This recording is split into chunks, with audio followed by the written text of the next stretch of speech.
Hi, everyone. Thank you for taking the time to go through this presentation with us. My name is Marcy Fisk, and I am the grade 12 administrator for Memorial this year, and I'm looking forward to working with you and your students.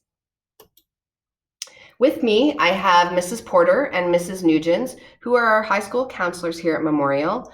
They can help your grade 12 student with course changes and conflicts, any scholarship information that they might be looking for, as well as post-secondary requirements. As their grade 12 administrator, I can also help with these things, but I will be following up with attendance and grades and credits. Any important grad information can be found at our website, www.mchs.psd70.ab.ca. So I'd encourage you to check that regularly.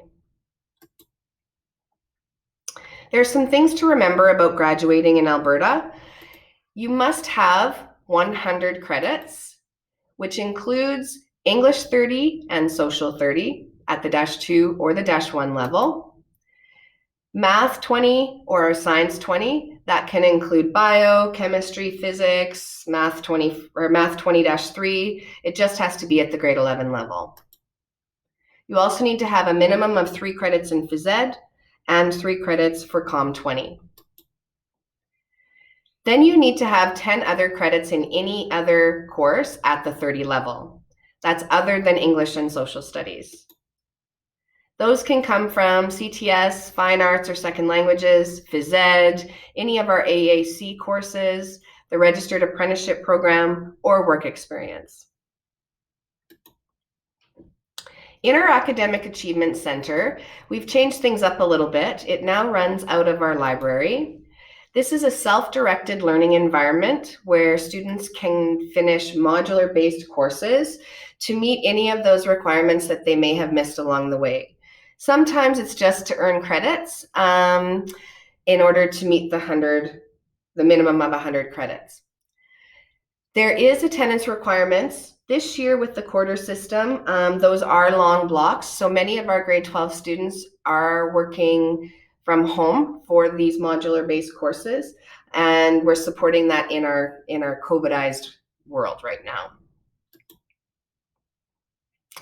One of the big things that I know people are looking for information around is for diploma exams. Diploma exams will run 4 times a year this year in order to coincide with our quarters, and all exams will be written, are available to be written in each exam sitting. English and Social Studies consist of both a Part A and a Part B.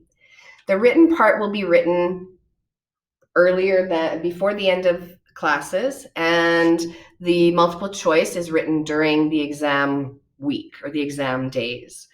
Those are fixed days that are put out by the government, and they are on our calendars online as well as in any printed documents that you might have gotten recently. It's important to note that the physics, bio, and science 30 exams are on the Monday and Tuesday of fall break. That will your student needs to be there to write that, or their exam will be put off until the following writing session. But it does need to be written. Grade 12 English, Social Studies, Math at both the -1 and the -2 level, Science, Chemistry, Biology, and Physics all have diploma exams.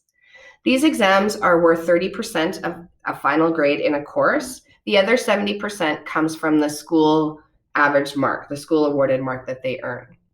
The length can vary, but students must stay for a minimum of at least 1 hour. Hi everybody, this is Mrs. Porter speaking. In grade 12, students need to get a MyPass account.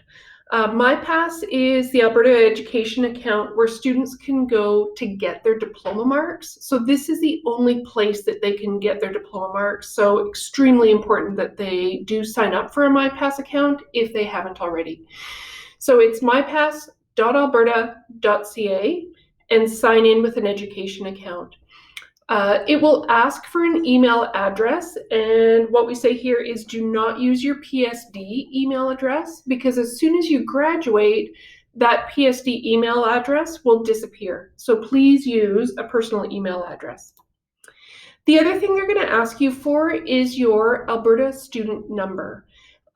When you go to PowerSchool on your telephone on the app, it does not show your ASN number. But if you go to your PowerSchool account on the computer screen, it will have your ASN number right up at the top of the screen. So if you don't know your ASN number, look at the PowerSchool on the computer, not in the app. Once you get to your MyPass account, this is kind of what it looks like. It looks a little bit different on your telephone app, but the information is the same. You'll see your diploma exams, and you'll be able to view any of your diploma exam results there. If you wanted to sign up to rewrite a diploma exam, this is where you'd go. The second bullet is detailed academic report. This is probably the one that I use the most, and I think students find the most useful as well, because in that detailed academic report shows all the courses that a student has taken in high school, and it will have both your course awarded mark, your diploma mark, and then your blended mark to see whether or not you've been successful at that course. There is also the third one there is view credentials. Credentials will take you through all of your Alberta High School diploma credentials and whether you've met them or they're in process, etc. There is a lot of other information here as well. So you can see there that they have order a transcript. So if a student was planning on going to post-secondary outside of the province of Alberta, this is where you would go to order your transcripts. Yeah, so that's kind of the information on MyPass, so extremely important that students do get that. This is the credential page and kind of what it looks like. So it'll show how many credits have been awarded, how many are outstanding, and it'll have a check mark beside things that are completed. And then when something's not completed, there won't be a check mark there. So you'll be able to take a look and see whether or not you're in line to graduate. I also wanted to talk briefly about careers, post-secondary scholarships, and this is a huge discussion point, so I'll try to be brief, but certainly I encourage grade 12 students to come and talk to either myself or Ms. Nugent. These are conversations I really enjoy having, and so would welcome students to come and talk about any of this stuff with us throughout the year. So one of the questions I looked up is, when students are in high school, where do they turn to for career help? Are they looking to parents, friends, experts, counselors, classroom teachers, or a comm teacher? And I think you might be surprised by the results. In fact, high school students will turn to their parents 3/4 of the time to get information about what it is that they want to do after high school. So you may think that your son or daughter is not listening to you or not paying any attention to the information that you're giving them, but in fact they are. So whether that be through them seeing you on a daily basis or conversations you're having over a meal, certainly you do have an influence over what it is that they are taking away about careers and what they want to do after high school. So parents are key, and we are here to also help you.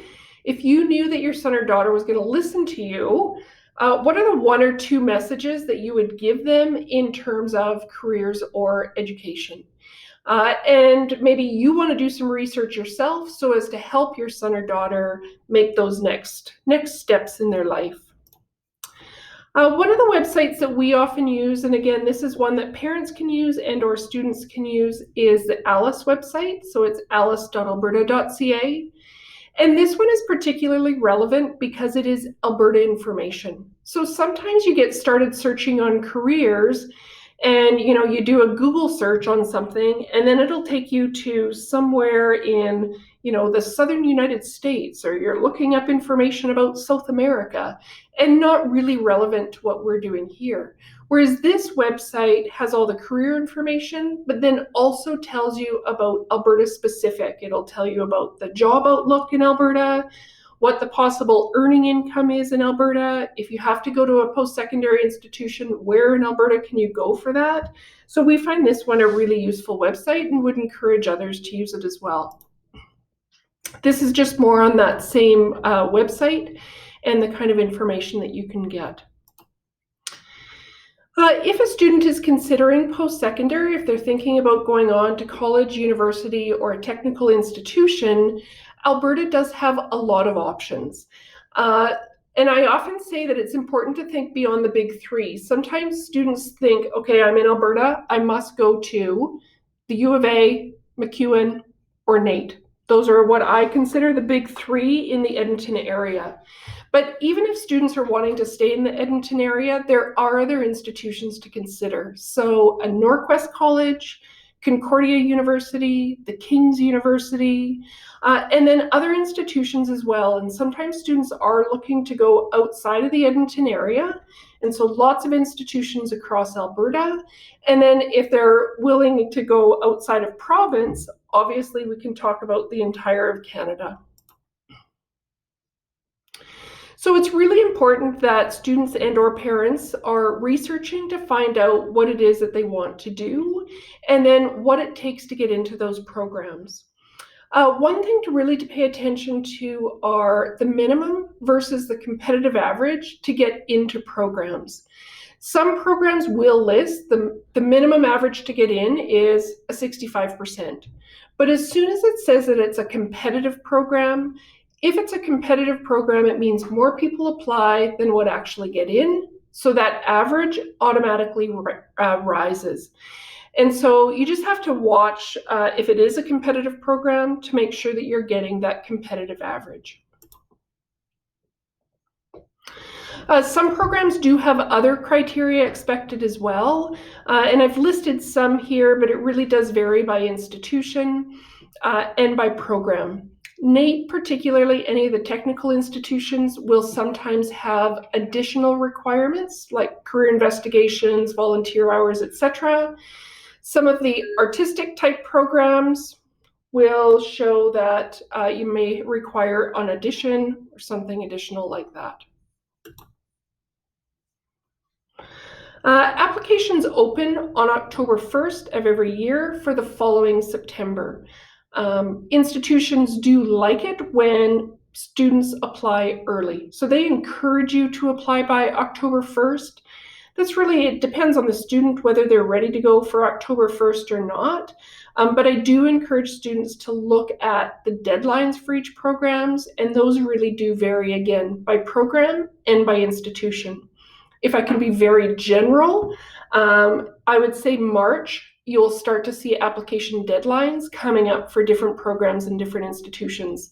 But that does really vary. Some programs, some institutions will accept applications right up until August. So you just really need to know the difference between those. This is the website where students go to apply for any post-secondary institution in Alberta. So this is Apply Alberta, and it's just applyalberta.ab.ca. And so you can apply to more than one institution.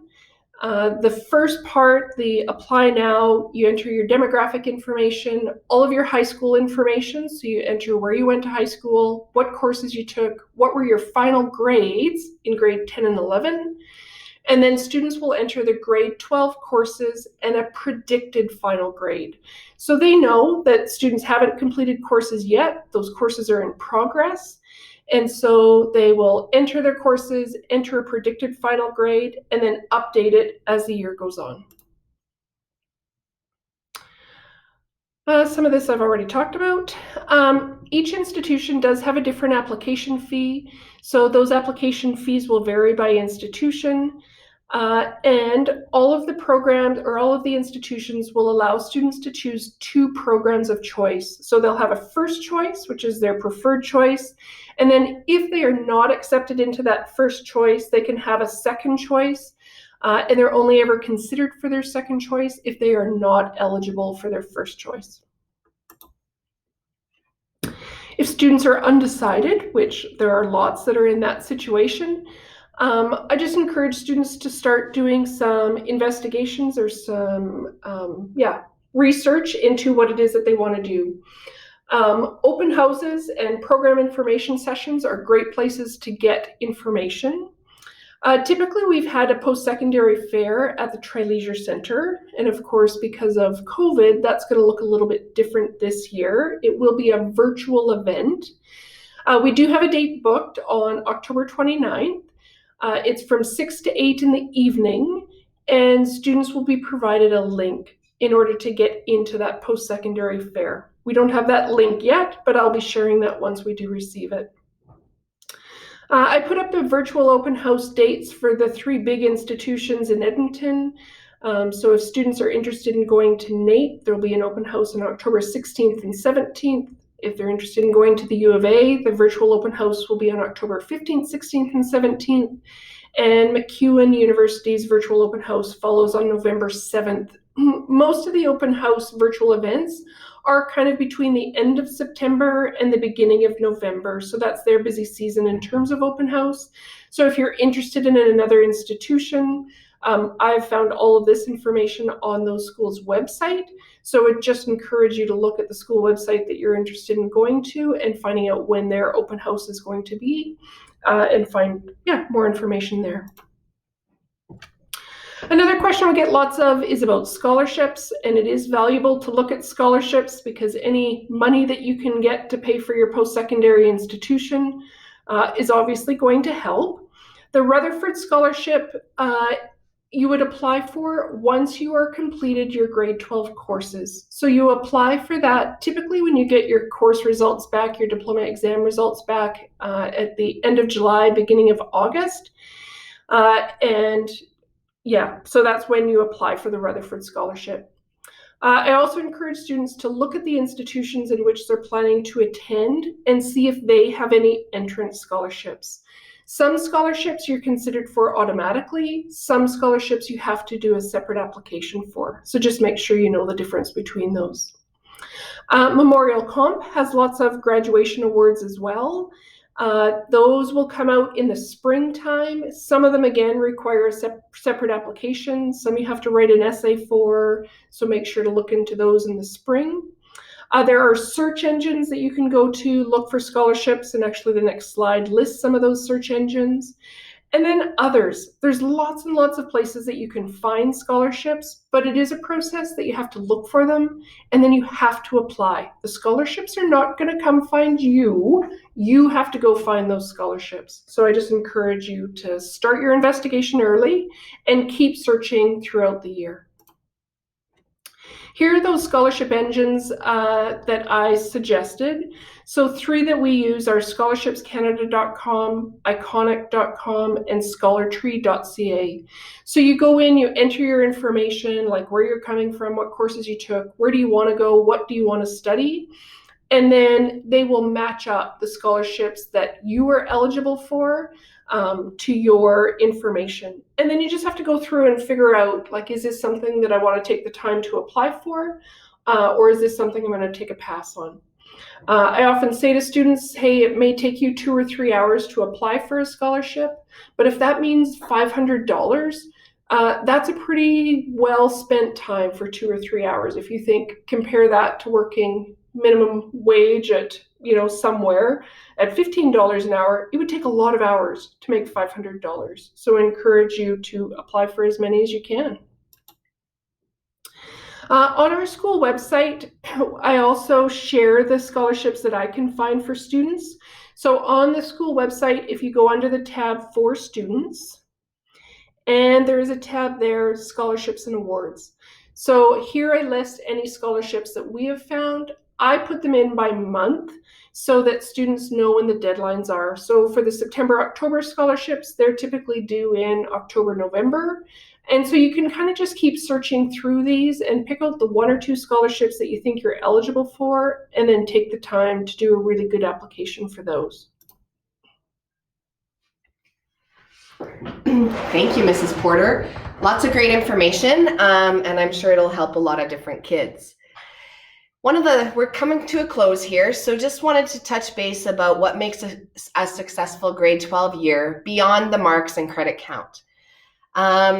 With all of the unknown and uncertainty around this year, we know that it's going to make a difference for students to make a commitment to their courses and to complete the assigned work. This is especially true in a quarter system.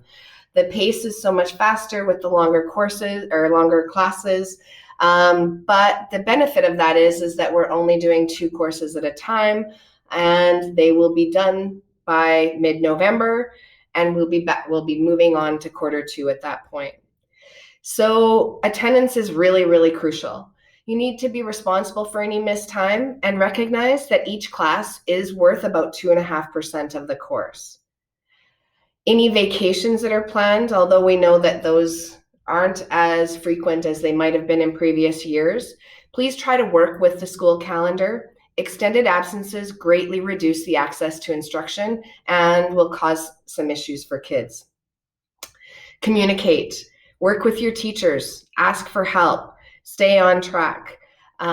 We are here for you, and we're going to figure this out and do the best that we can. I know you're all excited to hear about the graduation ceremony, and so that is currently booked for Wednesday, June 30th at 4:30 p.m. at the Edmonton Convention Centre. That will, of course, be dependent on the Alberta Health Services guidelines at that time. We will be having a virtual grad assembly in October to share more information with students, more specifically, and we'll be talking about what needs to happen in order to be eligible for graduation at that point, and being in line to graduate based on credits and passing your courses. So again, I would encourage you to check the website regularly for any updates. One of the things that we also have for our Indigenous graduates here is a Indigenous cultural graduation celebration, and that will also be planned for mid-June, pending or dependent on all of the Alberta Health Services regulations. So that's it. We will wrap up, and feel free to email any one of us if you have any questions about where your student is at in terms of graduation. Kids have been really great about asking those questions, and we've had lots of conversations already with many of you. We are going to continue to support your kids, and we look forward to working with you and making sure that this is a memorable year where they can be successful in attaining their dreams and their goals. So thank you. Have a great rest of your day.